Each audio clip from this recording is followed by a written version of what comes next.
Memang karena Anda yang sanggup. Kalau nggak sanggup nggak akan diuji. Di ujian itu berbanding lurus dengan kemampuan. Mustahil seorang hamba diuji di luar batas kemampuannya. Jadi kalau Anda sekarang pun sedang punya masalah sebesar apapun, kata Allah, memang cuma kamu yang sanggup, yang lain tidak.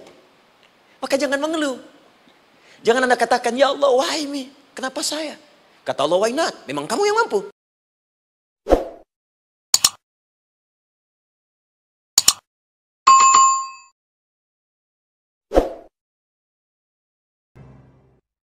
Bismillahirrahmanirrahim. Assalamualaikum warahmatullahi wabarakatuh. Alhamdulillah. Wassalatu wassalamu ala rasulillah wa ala alihi wa sahbihi wa man wala wa ba'du. Faya ibadallah, usi nafsi wa iyyakum bitaqwallahi faqad fazal muttaqun. Fala tamutunna illa wa antum muslimun. Faqala ta'ala, ya ayyuhalladzina amanu taqullaha haqqa tuqatih wa la tamutunna illa wa antum muslimun. Saudara-saudariku hadirin sekalian, terkhusus barangkali seluruh dari stakeholder PT Pertamina EP, khususnya Pak Nanang Abdul Manaf, sahabat kami. Beliau sempat bersama di Libya dulu, 3 tahun terakhir tidak berjumpa. Alhamdulillah, semoga beliau dan jajaran semuanya disehatkan oleh Allah Subhanahu wa taala. Ya, Pak Alfian, Pak Khalid, ya, dan seluruhnya dan hadirin sekalian tanpa kecuali, saya bermohon pada Allah Subhanahu wa taala semoga kita senantiasa dirahmati, diberkahi dan dimudahkan oleh Allah Subhanahu wa taala. Alhamdulillah, kita baru saja menunaikan salat zuhur berjamaah. Semoga salat kita diterima oleh Allah Subhanahu wa taala. Ada 2 hal yang paling penting tentang solat ini yang ditekankan dalam Al-Quran. Pertama, kenapa solat begitu penting ditunaikan? Karena ia akan menjadi pembeda antara Khalik dengan makhluk. Jadi kalau kita ingin bedakan Tuhan dengan hamba, maka di antara titik penting perbedaannya, kata Allah langsung, itu terletak pada aspek ibadah, khususnya solat. Karena itu ketika Nabi Musa alaihi salam berkenan kemudian langsung diperintahkan oleh Allah sehingga disebut dengan kalimullah yang diajak bicara dan diperkenalkan tentang esensi ketuhanan Allah, maka disebutkan perintah langsung oleh Allah untuk menyembahnya dalam bentuk salat. Al-Quran surah ke-20 Taha ayat ke-14. Kata Allah, innani anallahu la ilaha illa ana fa'budni wa aqimis salata li dzikri. Ya Musa, tidak ada Tuhan kata Allah selain saya. Ya, maka jika engkau telah tahu saya Tuhan, bedanya Tuhan dengan makhluk, fa'budni, maka kewajiban engkau sebagai makhluk menyembah saya. Bagaimana caranya ya Allah, kata Musa? Kata Allah, wa aqimis salata, rahmatullah. Wa aqimis salata li dzikri. Maka cara menyembahku itu adalah dengan salat. Karena itu semua nabi dan rasul, bahkan sebelum Nabi Muhammad SAW, diperintahkan oleh Allah untuk mengajak umatnya seluruhnya untuk sholat. Ya, Nabi Isa alaihissalam sholat. Anda buka Quran surah 19 Maryam ayat 31 sampai 33. Nabi Ismail alaihissalam, ya kakeknya Nabi ke-29, sholat. Bahkan meminta keluarganya sholat. Quran surah ke-19 ayat 55. Wa kana ya'muru ahlahu bis salah. Nabi Zakaria, saudaranya Imran, salat. Quran surah ketiga, ya, ayat ke-38 sampai dengan 39. Ayat 39-nya tegas mengatakan, "Fanadathu malaika wa huwa qa'imun yusalli fil mihrab." Jadi kalau kita urutkan dari Nabi Muhammad sallallahu alaihi wasallam sampai Nabi Adam alaihi salam, semua menunaikan salat kepada Allah Subhanahu wa taala. Ya, Muhammad bin Abdullah bin Abdul Muttalib bin Hashim bin Abdul Manaf bin Qusay bin Murrah bin Kilab bin Ka'ab bin Ghalib bin Fihir bin Malik bin Nadar bin Kinana bin Khuzaimah bin Mudrikah bin Ilyas bin Nizar bin Mudar bin Ma'ad bin Adnan bin Addi bin Adri bin Muqawwam bin Nagur bin Tarikh bin Ya'rub bin Yasjub bin Nabit bin Ismail alaihissalam bin Ibrahim alaihissalam bin Azar atau bin Nahur bin Abir bin Kinan bin Arfakhshad bin Sam bin Nuh alaihissalam bin Mihlail Matushala bin Kinan bin Anwas bin Thith bin Adam alaihissalam. Dari Nabi Muhammad SAW sampai Nabi Adam semua salat. Coba ulangi. Nanti dalil singkatnya dari Quran surah keempat ayat 163. Paling kiri sebelah atas di mushaf. Inna auhayna ilaika kama auhayna ila Nuhin wan nabiyyina min ba'di. Muhammad, apa yang kami telah wahyukan kepadamu sudah pernah pula kami sampaikan kepada Nuh alaihissalam dan nabi-nabi setelahnya. Kenapa tidak disebutkan Adam sebelumnya? Karena Adam itu nabi, bukan rasul. Nabi diberikan risalah untuk pribadi dan kalangan dekatnya. Rasul diberikan risalah tugas untuk mengajak umat. Kenapa Nabi Adam bukan rasul? Karena zaman Nabi Adam belum ada umat. Siapa yang mau diajak? Ya? Ini bagian pertama. Jadi kalau kita hari ini masih mendapat kesempatan sholat, alhamdulillah, ini artinya sampai hari ini kita masih benar-benar manusia. Kan kalau ada orang yang kemudian tidak mau beribadah apalagi sholat, terkhusus ketika dia beriman, maka penting dipertanyakan, masihkah ada iman dalam dirinya? Karena itu kata Allah dalam Al-Quran, surah ke-8 ayat yang kedua, aku akan perdengarkan namaku, sehingga ketika disebutkan itu, kita bisa menguji adakah getaran iman dalam jiwa kita. Quran surah 8 Al-Anfal ayat kedua. Innamal mu'minuna alladzina idza dzukirallahu wajilat qulubuhum. Sungguh orang yang masih punya iman itu, kalau diperdengarkan nama Allah kepadanya, akan ada getaran dalam jiwanya. Karena itu setiap hari 5 kali diperdengarkan nama Allah. Untuk menguji di jiwa kita masih ada iman tidak? Bahkan dari bangun tidur, bayangkan waktunya dibagi sempurna persis. Dari mulai subuh baru bangun, menjelang ke siang, mau berakhir siang ke sore, sore pindah ke maghrib, hilang kemudian muncul gelap malam. 5 kali persis dibagi waktu. Diperdengarkan untuk menguji. Kira-kira setelah subuh siang masih ada nggak iman? Sore masih ada nggak? Ya Allahu Akbar, Allahu Akbar. Karena itu kalau iman masih ada melekat di jiwa kita, demi Allah saya katakan, begitu kita mendengar suara azan, pasti hati kita akan mengatakan, Allahu Akbar, Allahu Akbar. Wih, sudah azannya. Pernah begitu? Ya, walaupun mungkin setelah selesai, La ilaha illallah, baru azan, belum qomat. Ya, itu normal, gak apa-apa. Yang penting iman masih ada. Nah, ini menunjukkan ada getaran dalam jiwa. Satu itu. Yang kedua, ini yang jarang dimanfaatkan teman-teman. Jadi seringkali sholat dimaknai pada ibadah formal bagian pertama saja. Adapun yang keduanya, ini yang jarang digali. Padahal sekali saja dalam sehari, itu 5 kali Allah menunggu kita. Ternyata sholat itu satu-satunya wasilah ibadah yang disebutkan dalam Al-Quran untuk langsung memohonkan semua kebutuhan yang kita rasakan. Bahkan sebelum kita diminta sholat, itu kalimat pertamanya bukan ibadahnya. Kata Allah, kau punya masalah apa? Sedang butuh apa? Sedang punya problem apa? Buka Quran surah kedua Al-Baqarah ayat ke-45 sampai 46. Paling kanan pertengahan di usad. Wasta'inu bis-sabri was-salah. Perhatikan kalimatnya, indah sekali. Ya Allah menempatkan sholatnya bagian kedua. Kata Allah, wasta'inu, hei hambaku. Jika kalian punya persoalan dalam kehidupan, maka, perhatikan kalimatnya baik-baik, wasta'inu, mintakan solusinya kepadaku. Jadi kalau sedang punya masalah, bukan bikin status. Gak akan selesai. Sedang eksplorasi minyak, gak keluar-keluar, bikin status. Duh, susah sekali yang ngebornya. Gak akan selesai. Jalan macet, bikin status. Jakarta macet, ya gak akan selesai. Ya, apa yang harus dilakukan kata Allah? Jika Anda beriman kepadaku, yakin denganku, maka wasta'inu, punya persoalan minta kepada Allah. Caranya bagaimana? Satu, bis-sabri, terima dulu masalah itu, jangan dikeluhkan. Kaidah lain muncul, karena mustahil saya akan titipkan persoalan kalau tidak Anda mampu mengatasinya. Kaidah Quran surah kedua ayat 286, kita hafal ayatnya. La yukallifullahu nafsan illa usaha. Perhatikan kaidahnya. Allah tidak mungkin menguji seorang hamba di luar batas kemampuannya. Jadi kalau kita sedang punya ujian di rumah kah, pekerjaan kah, kehidupan sosial kah, sebesar apapun ujian itu kata Allah, memang karena Anda yang sanggup. Kalau nggak sanggup gak akan diuji. Di ujian itu berbanding lurus dengan kemampuan. Mustahil seorang hamba diuji di luar batas kemampuannya. Jadi kalau Anda sekarang pun sedang punya masalah sebesar apapun, kata Allah, memang cuma kamu yang sanggup, yang lain tidak. Maka jangan mengeluh. Jangan Anda katakan, ya Allah, why me? Kenapa saya? Kata Allah, why not? Memang kamu yang mampu. Yang lain tidak. Nah ketika Anda bisa menerima itu dengan sabar, baru datang kalimat kedua. Wassalah. Kemudian datang tunaikan sholat dan mintakan solusi kepadaku lewat sholat. Ya, sedikit ya. Lihat sini. Saya berikan sedikit uraian Al-Quran. Saya boleh menulis sini? Boleh ya?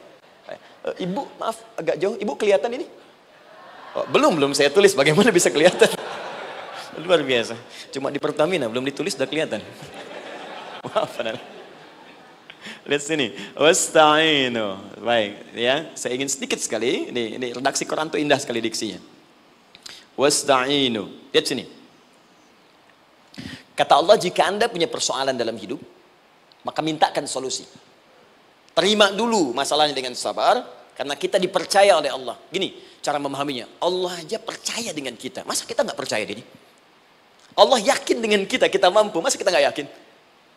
Terima dengan sabar, kemudian wassalah, mintakan solusinya lewat salat. Kata perintahnya dibuka dengan kalimat wasta'inu.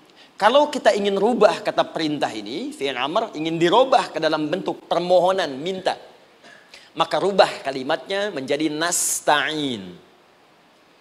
Lihat, nasta'in. Baik. Wasta'inu, kata Allah, kalian punya persoalan, ayo minta solusi padaku. Terus kita pengen minta, ya Allah, kami ingin minta.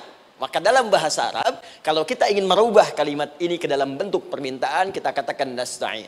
Saya tanya pada Anda, pernah nggak dalam sholat kita mengucapkan kalimat nasta'in? Ada? Masih ingat? Baik, apa kalimatnya?